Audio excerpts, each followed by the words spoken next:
Today I will be doing a unboxing on the Epic Big 4 channel from Audio Control. Just to start off, this is the bigger 4 channel amp offering from Audio Control. So they do have the regular looking one, which looks like this. It is a 800 watt RMS 4 channel, and the price is $200 on that, and it's a little bit smaller obviously. And then this is the one today is the big 4, Epic Big 4. So make sure when you ordering these amps, you look at those differences. Another big difference between these two amps is this amp does have a connection for the Epicenter. So if you do want to hook up a direct connection using the Epicenter, you have that option. Can't really zoom in, but you have that option right there where it says the big Epicenter link right there. So that is a plug that you can plug up directly to an Epicenter, and it'll give it the power, the ground, and all the other good stuff directly to it. So that's a good feature to have if you're looking to install a Epicenter also. So the other amp does not have that. It's more, does not have that connection for it. That's all it is. So yeah, you can find these amps on the Audio Control website or Stinger website. They are the same company. I believe Audio Control bought Stinger, or the other way around, but they are the same company now. So if you look at the Stinger amps, they are similar in specs. There are probably some differences inside of them. They are physically, they look about the same size. Most of the amps, the Stinger and the Audio Control amps, and they do around the same power specs, but the prices are a little bit different. The Audio Control variants are a little bit more pricier from what I see, but not too much of a big difference in price. So maybe there are some internal differences, or maybe you're paying for the name, who knows. But as of right now, Stinger does not have the a 4 channel amp this large at this very moment. Other way around, Stinger has the monoblock amp. It's a 4K. Audio Control themselves do not have the version of that 4K amp yet. The biggest monoblock amp that they have in this series is the 2K. So for me personally, I'm going to be running the Stinger 4K amp. It comes in tomorrow, and then I'm going to be running this 4 channel amp right here for my highs. I did come from a CT Sounds Stinger CT Sounds AT1400 from my 4.8s I used to run, my 4 sundown 8s. I know very underpowered, and I did have a CT Sounds AT125.4 as my 4 channel driving on my highs. That setup did very well, but this amp right here for my highs is a little bit bigger than that 4 channel I used to run. So I'm gonna have the same exact speakers but more power. And mostly I wanted to switch up amps because I wanted to have this amp at least matching the Stinger amp as far as looks. Not the same as that, they are the same brand, but one's gonna say Audio Control, one's gonna say Stinger. But if you know, you know, they are the same brand, and they're 2 black amps. I didn't want to have one black amp and one white amp with the CT Sounds, so that's why I did buy this amplifier right here. But to look at the specs, this amp, where is it?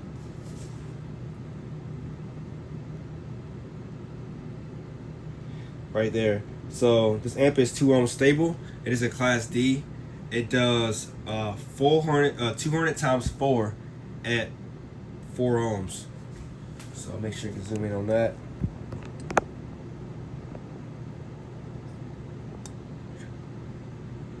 And then 350 times 4 at 2 ohms. I won't be at 2 ohms with my speaker setup on the highs, but I will be at 4 ohms. And I was running before my CT Sounds amps was a 125.4 at 13.2 volts. So if I was at 14 volts, probably around 150 watts times 4. So either way, this amp is bigger. It's just gonna do 200 watts times 4 at 4 ohms. Not sure at what voltage that is, but overall, I'm sure this amp will put out more power than my last amp. If I ever want to add more speakers, I can technically wire more speakers down on those same channels to 2 ohms and get more power out of each channel if I wanted to. right here you do see that it says Epicenter link, so this one does have it, and it gives you kind of recommendation which speakers you should run with this amp. Alright, so to get to it, let's do the actual unboxing. So I did buy this amp from Stinger's website. You can get these from Amazon, I'm pretty sure. But with amplifiers, things they're kind of pricey. I like to just buy directly from the manufacturer, from the website.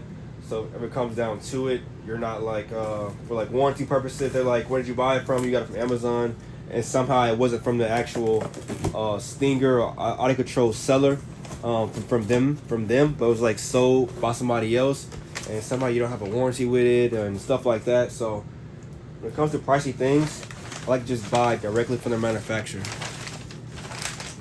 So, box in a box, comes with some paper. I ordered it 10/22. It shipped 10/22 the same day, and I got the amp about 3 or 4 days ago. So it came pretty quickly. It took about 3 to 4 days.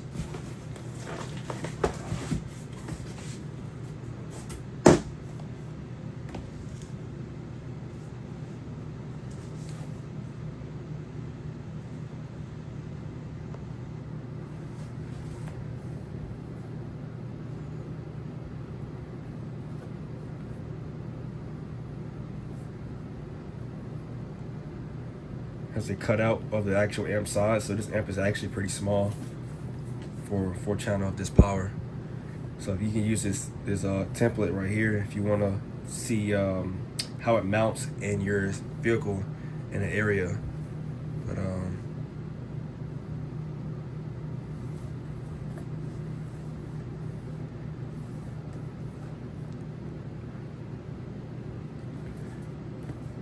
can see the specs on the side.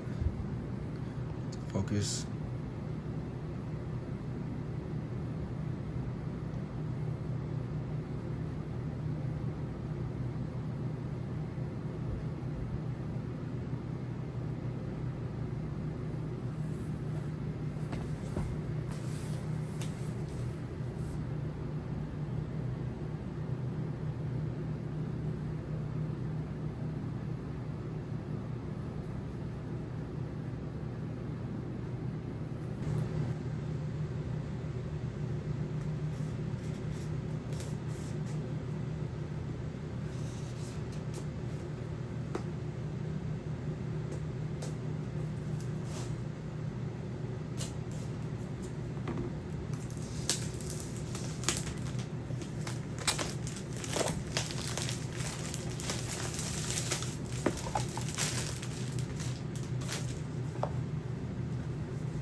Excuse my dirty fingers. I am a mechanic, so I do mechanic things on the side.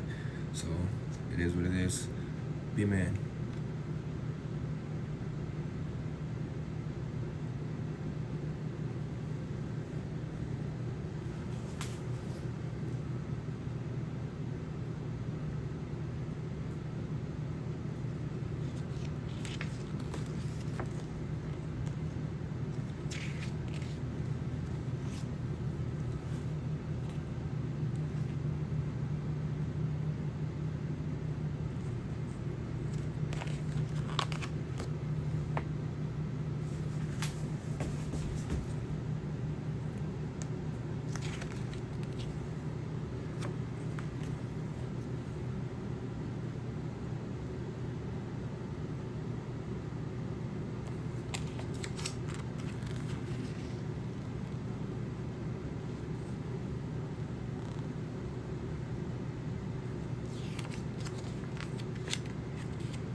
You do get a bass knob. I'm not really sure why. That this is a 4-channel amp, so ACRE. I guess if you ran this amp bridged on 2 of the channels and you wanted to have like a sub plugged up to it, so you had the front 2 channels playing powering speakers, you bridge the rear the second 2 channels, you bridge them and have it going to a sub. Maybe this is for that specifically, not sure, or it just controls the overall volume of the highs of the amp. So I never really seen a bass knob come with a 4-channel amp like this. I'm not gonna need this. I'm not gonna use it, so I'm gonna put it back in the package. I have a bass knob specifically for my bass already. This is the famous guitar pick. This is for tuning. So when you're adjusting the knobs on your gain and your low pass, high pass filter, bass boost, whatever you're messing with, you use this pick right here to control that. So I got plenty of these things. I have installed a lot of Stinger and audio control amps already. So they also give you Allen key screws, an extra fuse in there, some regular screws, and you get the Epicenter link right here. So I may run a Epicenter in the future. I've been thinking about it, running one. So if I do, it's gonna make it for an easy connection. So this side right here is gonna go to the actual amp, and this side right here plugs to the Epicenter, giving it the power, ground, and remote. And maybe that knob they give you with this is to control the Epicenter. I'm not sure, so don't quote me on that, but that's what I would think, because Epicenter is more for bass, and they give you this cord with it. Maybe they expect you to get an Epicenter, and then you have that knob, but I'm pretty sure the Epicenter comes with its own bass knob, so I'm not sure. So I'm just gonna move on from that subject. And this is the actual cord for the ACR, what did it say, ACR2 or whatever it said, ACR1, ACR2, ACR3, okay, ACR3. They do have ACR1, ACR2, I've seen those, so this ACR3, and I assume since this cable is labeled that they're all not wired the same, so do not try to switch up your wire with a different knob, because they may be wired different internally for the connections, to do different things. So if it is marked like that, maybe it's for a reason, so keep that in mind. Alright, looks to be everything in the packaging. Yep. Let's get to the real reason we're here today. Get on the business. So first thing first, this amp is tiny. I thought it would be bigger, to be honest. This is tiny. It's good news for me, because the Stinger 4K that I ordered is a pretty long amp. So with this being this tiny, I will have plenty of space to mount this on my amp rack with the Stinger 4K. And I have another amp rack going under my seat, so I'm gonna put my MVX crossovers probably on that thing. So if you look up Ford amp racks from Sound Good Stereo, I do have the full length amp rack that's gonna go on my back wall, and I do have the under the seat amp rack that goes in that spare storage area under like 2015 and up F-150s Raptors. That spare storage area, I do have a amp rack that's going to go there also. So I'm going to put a few things on that little rack down there, and I'm going to have this amp and my Stinger 4K on the main rack, along with my battery to the very left of that rack, and my maybe my pack device, maybe not, maybe put that somewhere else. My pack APFD31, that is like the brains of my system for the Ford trucks. If you know about Ford trucks, they have the B&O or the Sony. But if you have the newer Ford trucks, they have B&O amplifiers. If you got the higher trim model with the factory amp, factory amp on the truck, and all the extra speakers and things like that, I am gonna continue running my pack device, which replaces my stock amplifier, which is the B&O, and I'm gonna run that. But I'm gonna see if I'm gonna put that on my main rack or on my small rack. But stay tuned. I'll look forward to that. But enough yapping. This amp is very small. It's like a brushed look. Got some heat sink on the side.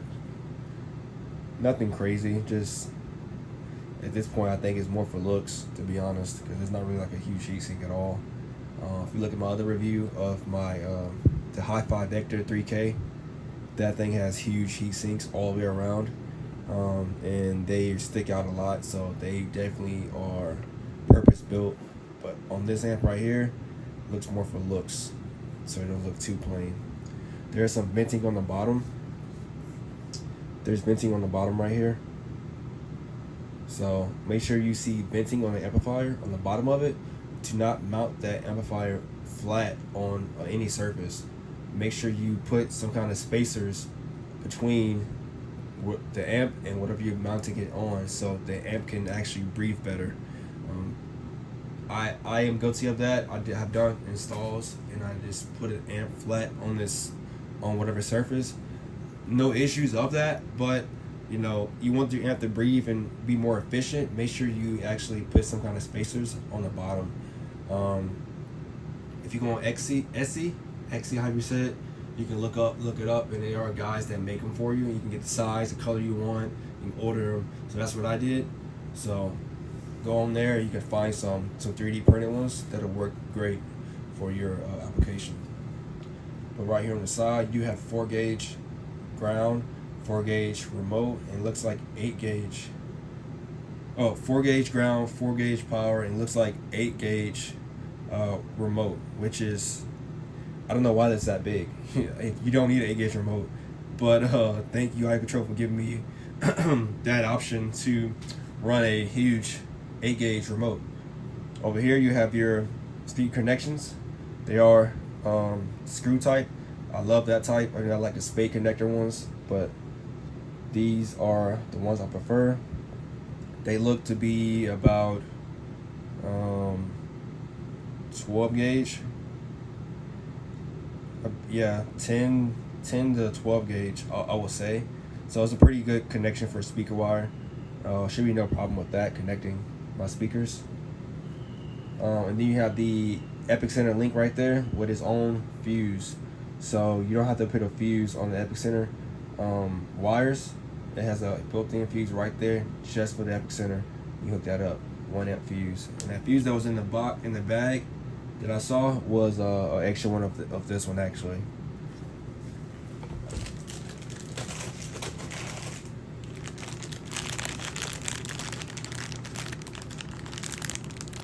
Things look horrible. Yeah, 1 amp fuse. So not much to it. This side right here, you have your power protect and maximize light, so that's good. So when I'm tuning, I do have a recoil device, MST1, that I tune with, but this right here gives you even more assurance that you're not clipping your signal, your output signal. So it's going to tell you when you're maximized, when you're turning that gain up. It's going to tell you when, hey, the signal is maximized and we're clipping now. So you can use this or go by ear, however you want to do it, but this is a good reassurance that you're doing your tuning correctly. You have input mode, 2-channel and 4-channel. Got your remote level control, which is for that knob that I had that they sent with the amp, and you have your high pass filter right here with a times 10 multiplier, and then all of your other different settings. You also have a times 10 multiplier for the low pass filter, the range. I am going to be running a B2 Audio DSP, so I'll have to tune these things right here along with tuning on the DSP. I'm not like I am running crossovers with my front speakers, so I have a 3-way NVX X series component setup. So I'm not full active. I am what they call passive, or whatever they call it. But I'm not full active, so I can't do too much tuning with each individual speaker because all of my front channel speakers are only on one channel each. 3 speakers are on one channel using the crossover. So it kind of has its own tuning inside the crossover for each speaker to play what they're going to play. But I can at least tune the low pass and the high pass, and then from there, using the B2 Audio DSP, I can adjust the loudness of each frequency at that point using that. But right here, I get a good baseline with using these settings to get it all good and get to go. And then from here, I will improve upon that using the DSP.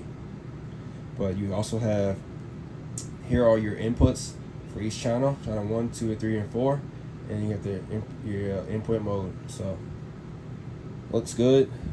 Really small amplifier. For comparison, I will get my iPad. This is my dirty looking iPad, and then iPad on top of the amp, and there you go. Can't even see the amp anymore.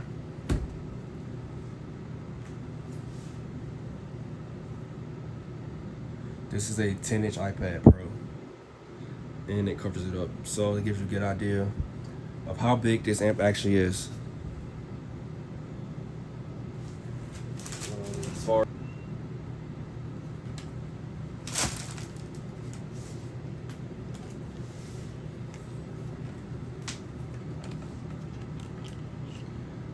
this card is no money on it, so don't try to steal anything off this card. It's like nothing on it. It's going in the trash.